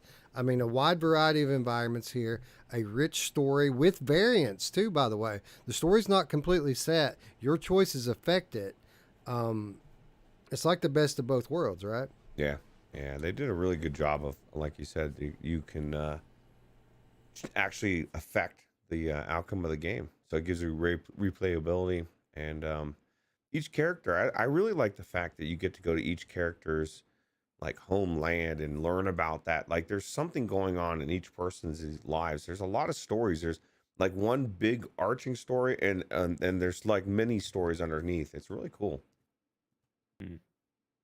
Gabriel 005, the license to Meow Game Cat, coming through with the $4.99 super chat, says, "I just joined Patreon." Nice. Wes, did Hell you yeah. update the oh wait, I guess you haven't. Yeah, can you fix the crawl right now while we're in real Yeah, time? that's right. I might have barely enough time. It depends on how much you guys want to talk about Twilight Zone. I can talk a lot about Twilight Zone. Well, why don't we do that? Gabriel, thank you very Yes, much for your thank you. Yeah, that's support. awesome. You guys allow us to do a lot more. It's very cliche to come on here and say that this is only possible with the support of Patreons. That's not completely true. We were doing this before we were doing Patreon, but we're a lot better now. And the reason why we're a lot better now than we used to be is because of the investment of people like Gabriel here. That's why we have pretty graphics on our channel. That's why our production level has become much more professional. That's why we can give away a bunch of extra copies of Shock Troops. It's because of people like Gabriel here. And we appreciate all of you, everyone who contributes. You make us better, and that fact is never lost on us. Yeah, absolutely. I mean, they were able to bring me on, so. That's right. It Yeah, costs for a lot of Patreon. money for that shit. Eric pays us. You guys don't know, but Eric Yeah, pays right. $5 a month so he can sit in that chair. Oh, everybody would be here. Anyway, we'll get your name on the outro crawl starting Sunday, Gabriel. Thank you very much. Appreciate Version you. 14 coming up, Roots. All right. Ready. Holy moly, 14. Yeah. Anyway, let's talk a little bit about Twilight Zone VR. This was a game that had a lot of question marks coming into launch, being as it published by Fun Train, who has kind of a hit and miss record with some titles. They tend to work with different studios, none of which are typically very big. It's a small company, but what they have done a very good job of is securing well-known IPs that people are interested in, whether that be Tarzan or The Exorcist or now the Twilight Zone. These are beloved franchises that people are going to check out the games. I mean, they could all suck, but as long as you're bringing in titles like this, people are going to look just in case it turns out to be good. And thankfully, Eric, in the case of the Twilight Zone VR, it actually did turn out to be good. Yeah, I mean, I think everybody was a little nervous with this one, right? I mean, especially whenever anybody brings an IP in, especially a beloved IP like Twilight Zone, you're hoping that it's going to be great, and you just don't know. You're always like, oh my god, if they really screw this up, this could be just bad. Be bad for VR because other people are, these games like this get other people that maybe aren't even into VR looking at it just because of the IP. And if it comes up and it turns into shit, and if it turns into another Tarzan on Quest 2 or the Quest platform, then it's a bad thing. But if it turns into like Tarzan on PC, then it's a great thing. So yeah, I mean, I was nervous about this game, and it's just fantastic. It really is. I went back in today because I wanted to, number one, but I wanted to finish this game. I wanted to have a game. I wanted to see this start to finish. Wes had said the third chapter was the best chapter, and I hadn't gotten to it yet. So I went back in. I finished the second chapter, and then went right in and finished the third chapter, and it's really, really good. Third chapter is great, right? It has two parts to it, and I really dug the first part. Just getting out of the house was probably my favorite part of it. But then after you So get out, trippy. it takes a complete 180, right, and turns everything on its head, the way that you would expect a Twilight Zone title to be. And that was kind of the biggest question, Roots, is was this? I mean, it could be good and still not fit as something that you call the Twilight Zone. But you have 3 episodes here telling 3 stories, and the further you get into this title, the more it obviously is the Twilight Zone. Yeah, absolutely. The best thing about Twilight Zone is the stories, right? Like, and I kind of went in today as well. I didn't get as far as Eric, but I got through almost to the end of the second one, and really blown away by the premise of the whole story, and the fact that the UK, all you UK people out there, your government destroyed the sun, and it's like 97% of the people on the earth are destroyed. And when I got outside and I looked at the sun, I was like, oh my god, it was so big and so bright. And I just really like the premise and the story and where it's going. And then of course I got introduced to all the enemies, and I'm really enjoying it. It's really good. Wolf Rosa with the $2 super chat. What did the horny frog say? Rub it. You know who else likes it when you rub it? My mom! Oh yeah, she does. Thank you, Wolvie, for the support. Very much appreciated, friend. Tatum asks, okay, I heard the story is great, but the gunplay doesn't work well. Is that still the case? Listen, this game is not about the gameplay. It really isn't about that. They add gunplay in here so that you have something to do as you're making your way through the story. But if you're picking this game up because you want a fun shooter, keep walking, man. That's not what this is. For the guys that gave this a negative review because the gunplay didn't live up, then they just missed what this game is meant to be completely. How were you thinking about the gunplay when you were in the ventilation system and or whatever it was, and things are coming at you from different directions, and you're hearing whispers, and I must have turned around I don't know how many times in there because those things come out of nowhere, right? And I just think they did a really good job. Yeah, man. it's about the story. The gunplay is secondary, and I didn't even know if they were gonna do gunplay until one of the last trailers that they released for this game before it came, before we got early access to it. So we didn't even think there was gonna be any gun. But I really literally thought this was gonna be a walking sim from start to finish. If they put any gunplay in it all, it's like bonus. It's like gravy. You know what I mean? Right. And guess what? They fixed it. It's better than it was. A lot better Yeah, than it was. that's kind of the thing here. Like we gave this a favorable rating when we tried it on launch. Although we did have some areas for improvement that they could possibly, change ways to make the game better. I didn't expect them to address it so quickly, but literally everything that we criticized, they fixed. They changed the first level boss so it isn't so repetitive, has a little bit more detail in the character model. I criticized that certain textures in the game were low resolution, apparently. And again, I'm just reading from their patch notes. I didn't go back into the game today to verify. But from the patch notes, this game is sporting 40% more resolution, 80% more pixel density. And I can say for sure that the update they gave it was substantial. The game file is almost twice as big as it was before. So they've done something there for sure. Also, what was the other thing, Eric? There was one other big major thing that they changed that we criticized. I just can't quite remember what it was. Yeah, I don't remember exactly. It was the gunplay. It was the gunplay, right? Yeah, they fixed the gunplay. Yeah, they updated the gunplay, made it a little bit better, the gun mechanics. So, literally, improved everything that we criticized the game over, and we were raving about it to begin with. So, yeah, I can't recommend it enough. If you're a fan of the Twilight Zone, you're going to dig it. If you want to play Contractors, you should probably go play Contractors. Yeah. Yeah. I love that the stories are intertwined, too. I didn't realize how much until I got to the end of the whole thing. But like every story, and when you're going through them, every story seems separate, except for maybe a couple of small things here or there. And then when you finish the last one, you're like, "Holy crap, man!" It's like, Damn it, Eric! Now you're gonna put make me. such I a gotta good go in there bow. and finish It the. put such a good bow on it. I'm so glad I went in and finished it, and it opens things up too, right? I mean, there's some replayability here because you unlock certain things to go back Yeah, and replay again once you get there. So anybody who's thinking this is a short game and there's nothing to do after you finish it, there's more stuff.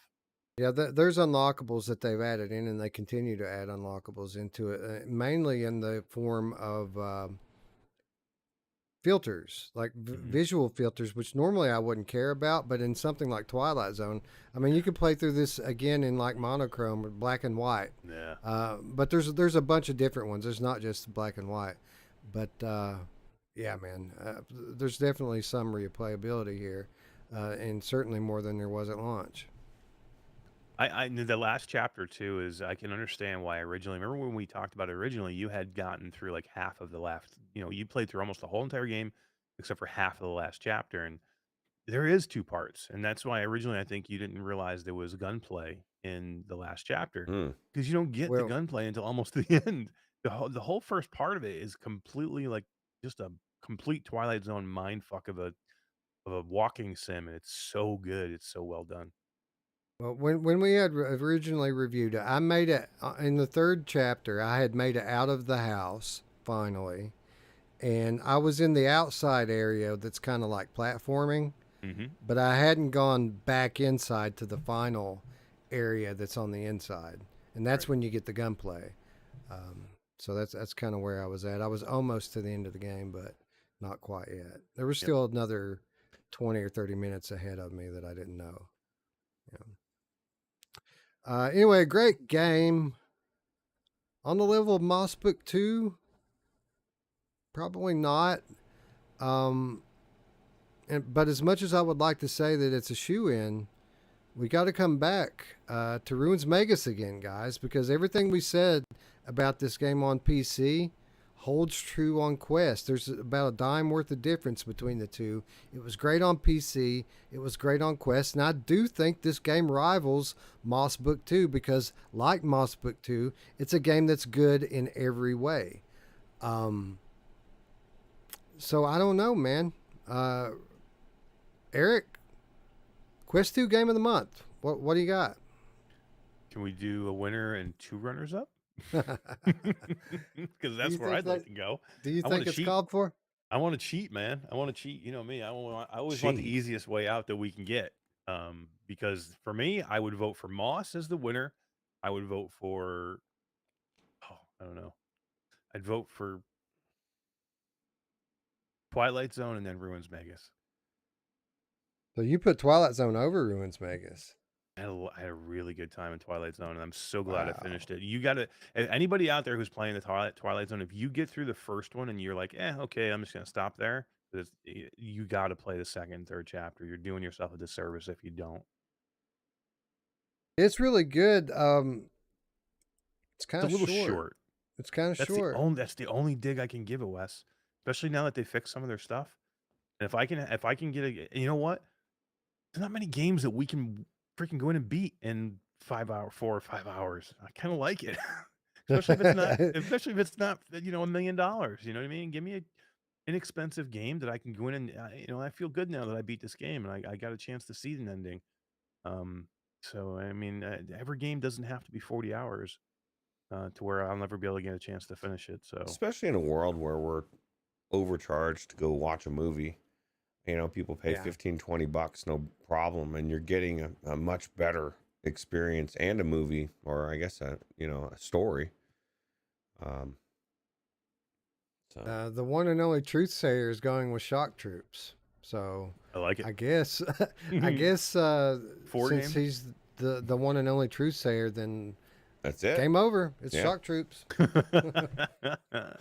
It Roots, goes what to do show you you though think, how many man? good games. I mean, everyone you can't go wrong. I mean, Moss is the winner, right? I think, but I mean, you can't go What a wrong with great any of month! these games. What a Really. great month for VR. I mean, PSVR aside, a great month on PC and an even better month on Quest. Roots, what do you think, man? What's the game of the month? I have to go with Moss. Corporate Zombie has a good point, but at the same time, it says if you beat the game and you still want to play it again, can you say the same for Moss? Well, not every game needs to be replayed. Sometimes the first experience is enough, right? I mean, I can't think. How many games do we not go back to? When you talk about replayability, there's two types of replayability. We don't talk about this a lot, but there's immediate replayability. This is the type of replayability you get out of roguelikes and arcade style games. But there's another type of replayability that's long-term replayability, and this is sheerly based on quality. Like I went back and I've beat the original Moss probably 4 times now. I wouldn't call it an extremely replayable game in terms of short-term replayability, but you take 3 months off, you take 6 months off, and you remember how great that game was, and then you want to do it again. Like Wanderer, it's another great example. When you're done with Wanderer, you're done with Wanderer. But I guarantee you before the end of the year, I'll play through that game again because it's so good. And I feel like that's what you have here with Moss Book 2. It's not something you're going to run straight back into. But yeah, there's replayability here over the long term. Yeah, agreed. Yeah, I mean, and here's what you guys catch me saying this all the time. I'm like, well, when was the last time you went back and played that game? Because that's how I'm judging things. But mainly, those type of games I'm talking about are those quick hitter games that you're supposed to go back in and play all the time, like Beat Saber or the cooking games, or those are games that you're supposed to consume in small amounts all the time. So if you don't go back to them, then to me that is a sign that it's not a great game. This is a game that you wouldn't go back to all the time. You know what I mean? Again, you need the break. It's not a quick hitter game. These games are not tough, are tough to jump into because you don't always want to jump in the middle of where you left off. You know, a lot of times you want to jump into the beginning again, and then you never make it through the game because you're always jumping back to the beginning. So you do need those little quick hitter games, a palate cleanser games, just to give you a break of getting into these deep games that you always have to start from the beginning. But again, not Roots is right. Not every game has to be replayed. If it's an epic game that you play once and you remember forever, but if it's a quick hitter game that you're never going back to me, that's a sign of a bad game.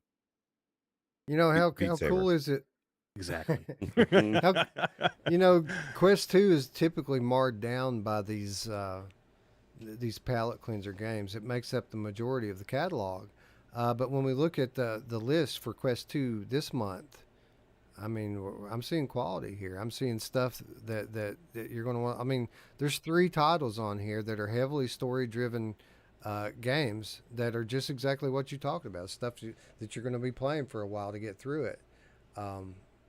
Again, another great month for Quest. Yeah, all 5 games, I enjoyed every single one of them, and they're all good in my mind. Yeah. All right, so we have a clear winner here. It's Moss Book 2. And for those of you wondering, I have Moss Book 2 as the winner. I definitely think that Ruins Magus deserves to be a runner-up. And I'm obviously Eric agrees with me. What about you, Roots? Ruins Magus deserve a runner-up spot? Yeah, absolutely. So then the other thing Eric brought in, which was Twilight Zone. I really like Twilight Zone, and I'm a fan of the genre. I'm a fan of the series. I think Moss Book 2 is a candidate for Game of the Year. I think Ruins Magus is a candidate for Game of the Year. I don't think Twilight Zone is a candidate for Game of the Year. I think it's a great game. I highly recommend it. I don't think it's on the level of these other games. What do you think, Roots? Should we bring it along or not? Well, I mean, the reason to bring it along is it could potentially beat other contenders, right? You know, I mean, Runes Vegas, even I haven't gone deep enough in there to say it could probably potentially be the game of the year. I don't know that Twilight Zone could be. See, that's the thing. We typically choose these runners up based on I haven't finished it. It could get better by the time I finish the game. I finished the Twilight Zone. I know what's there. And yeah, they've updated it and fixed the few problems that we had with it. But I know what's there. I know it's not going to be the game of the year. So we got 5 months. Do you think there's any chance they add another chapter? Now that is possible. That would be cool. That is possible. They've got other stories. I know for a fact they do because I talked to the CEO of Fun Train, Doug Neighbors, and he told me they got a bunch of stories for this thing, man. So I mean, you literally have 5 months really between now and December. Now we're taking December All right. off, so I don't know if that'll count. You convinced me. You just convinced me, Eric. I wasn't going to bring it along, but It makes sense. there could be more stories come out, and that could make a big difference for this. Yeah. Even one more story, quality story, I think it could make a difference in the game. You convinced me. Second runner up, the Twilight Zone VR. We will revisit it at the end of the year. Hopefully you're right. I hope we get 2 more stories for it. If we do that, now you're talking about 6 to 8 hours of gameplay, profound storytelling that completely fits within the context of the Twilight Zone. Yeah, man, I dig it. Yeah. All right. Well, again, Is that the first time we've ever done that? no, That's weird. we've done it a couple of times where we had multiple. Not many though, huh? No, it doesn't happen often. No, not at all. Where's Ghostbusters? That's what somebody And wants. Red to know. Matter 2. I mean, look, think about all the games that we're going to have to be choosing from soon. I mean, Red Matter 2 is definitely coming. We already have a date, and we hope that Ghostbusters 2 comes this year. When's my Jesus radar coming? Is it ever This coming? year? Is It's it supposed to be out Next this week? year? Yeah. nice? Who Yeah, I doesn't want talked to Jesus that guy radar? within the last 6 months, and it's definitely still in. He's picked it back up again. He had to put it down for a while. He's picked it back up again, And I What was the think it's name of that gonna game? I always say. Jesus radar first or lo-fi first? I don't know, man. probably lo-fi. Blair's taking his honestly. time, bro. He's gonna make it right. So I They told just you added a racetrack. VRTO. He said holiday. He says They coming just this added a holiday. racetrack into lo-fi, and Did they there's really? no multiplayer. There's no multiplayer. There's no multiplayer. Why is there a racetrack? There's no multiplayer. you can raise computers. Yeah. You see what's going on here, right? Like the biggest question with lo-fi is there going to be enough game there? It doesn't have like a story-driven thing going on. It's just a collection of mini games is what you're doing when you're in there. So he recognizes this. He knows that people are asking this question. So he's going to add as many mini games as he can possibly get in there so that people don't complain when they pay, $30 or whatever for something that doesn't really have a campaign. He's teasing a living world, though. He's teasing a living world where you're a cop and you have random acts of violence that you can Oh, it'd be change and look at and research. And you can, from what I think he said too, is you can play it differently. You can kind of be a good cop. You can be a bad cop. It's true, but it's all kind of going to be like bullshit, a like- sandbox. It's all bullshit. Like do you rob the guy or do you take him to jail type stuff. It's not like whether you're a good cop or a bad cop isn't really going to affect. I could be wrong, but this is my understanding of it.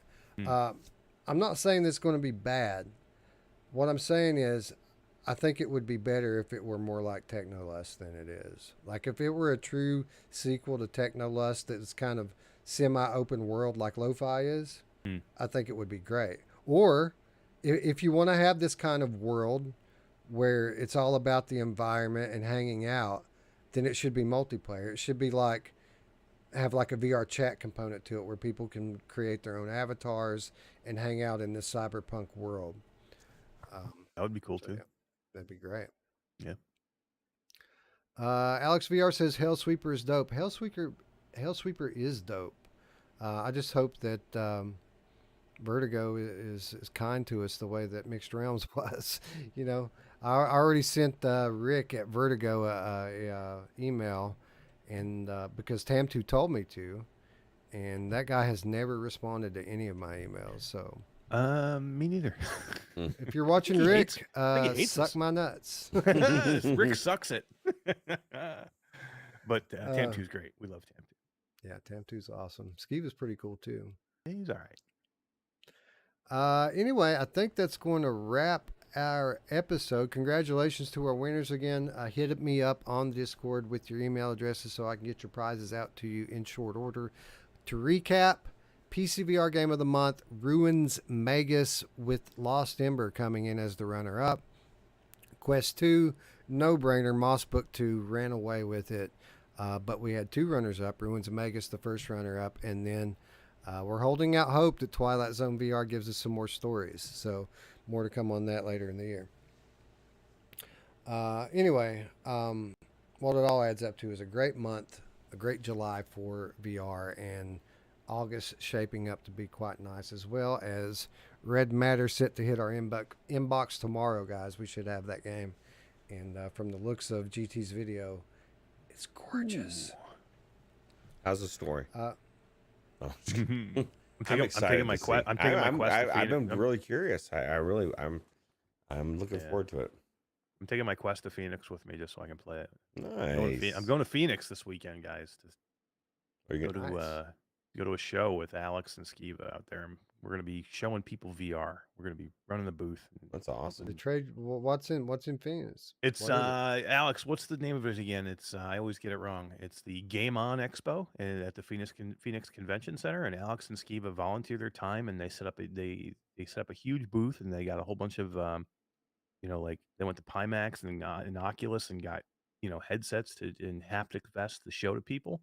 And basically, they just ask a whole bunch of people to come and volunteer their time and That's show crazy. people VR, man. At a flat gaming show, we're going to be showing people VR, and yeah, that's what we're doing. I'm going to bring my Vive Flow and show people what VR isn't, and I'm going to bring my Rokid Air glasses, and we're going to bring some cool shit, man. I'm going to bring my Nice. vest, and it's going to be awesome. Awesome. Yeah, the Game On Expo, and that's just another way that these guys are being ambassadors to VR, and I always support that. So you know what? I'll go out and spend a few days out there and hang out and help them out. It's cool. Yeah, because there's nothing better to do when it's 100 degrees everywhere than go to Arizona. Phoenix, that's the best place. It's a dry the- heat, though. It's a dry it's heat. nice and cool there. It is a dry heat. Usually. Yeah, very Lots dry and lots heat. of air conditioning. Let's hope, right? Yeah. Anyway, that's going to wrap up our episode for the night. If you like the video, give it a thumbs up. If you're new to the channel, click the big red button, ring the bell so that you'll be notified when I stream very soon. I'm going to stream this week, guys. It's been long enough. Time to get back into it. How's get your back in the foot? swing of things. Yeah, really? still- I haven't really asked you. It's still swollen. I think Oh, we've hit a wow. plateau. I think something's wrong with it. Like it got better to a point, and now it's just not. It's not getting completely better. Oh, wow. It's just staying. It's about the same as it was last time I showed you. Wow. That's So, not good, man. That's been a week Nope. since that happened. yeah, And I so- mean, or the since you showed bruising, us. the bruising's gone. I mean, it's the color's back to normal, but my foot's still a lot bigger than the other one. So, yeah, I don't know. I don't know what that means. I'm not in a lot of pain. If I stand up on it for like hours, it gets sore. But as long as I stay off of it, keep it elevated, I don't feel much pain in it. It's just swollen. Yeah, Crazy. I'll I don't know. soon. We'll see. Anyway, again, shout out to Gabriel for joining the patron. Shout out to all the patrons who make all of this cool stuff possible. And don't forget to join the Discord, guys. There's an invitation link down below. That's where we hang out. We're lurking 24/7. We're in there talking about VR, talking about other stuff, playing games together, playing flat games together. We can help you out, getting your VR mod set up. We got a section for that. A little bit of everything on there. It's a great community. We invite you to join. Again, all you got to do is click the link, and we will see you there. Yep. And with that said, friends, I'd like to thank you all once again for watching. For my friends Eric and Roots, I'm Wes. I'll see you very, very soon. Bye now. Take it easy. See you later.